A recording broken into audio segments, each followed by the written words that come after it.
বাংলাদেশে অস্থিতিশীল পরিস্থিতি সৃষ্টির পেছনে পাকিস্তানি গোয়েন্দা সংস্থা আইএসআইয়ের ভূমিকা রয়েছে বলে অভিযোগ করেছেন সজীব ওয়াজেদ জয়।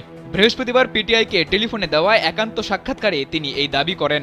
জয় বলেন, শেখ হাসিনা অবশ্যই বাংলাদেশে ফিরে আসবেন, তবে একজন সক্রিয় রাজনীতিবিদ হিসেবে ফিরবেন কিনা এ বিষয়ে এখনও সিদ্ধান্ত হয়নি। দেশে গণতন্ত্র পুনঃপ্রতিষ্ঠিত হলে শেখ হাসিনা দেশে ফিরবেন বলে জানান।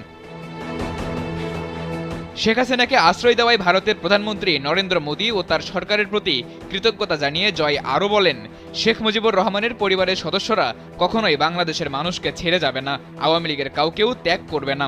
এদিকে বাংলাদেশে অন্তর্বর্তীকালীন সরকারের প্রস্তুতি শুরু হয়েছে। এই সরকারের প্রধান উপদেষ্টা হতে যাচ্ছেন অধ্যাপক ডক্টর মোহাম্মদ ইউনূস। স্যান্ডেলিনা সো, রূপচর্চায় আভিজাত্য।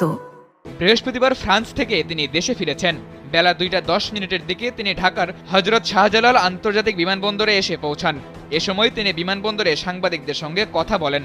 ডক্টর মোহাম্মদ ইউনূস বলেন, নতুন বিজয়ের মাধ্যমে বাংলাদেশ নতুন বিজয় দিবস শুরু করল। আমাদের এগিয়ে যেতে হবে। যারা এটি করেছে তাদের প্রতি কৃতজ্ঞতা। তারা অর্থাৎ সমন্বয়কেরা দেশকে রক্ষা করেছে।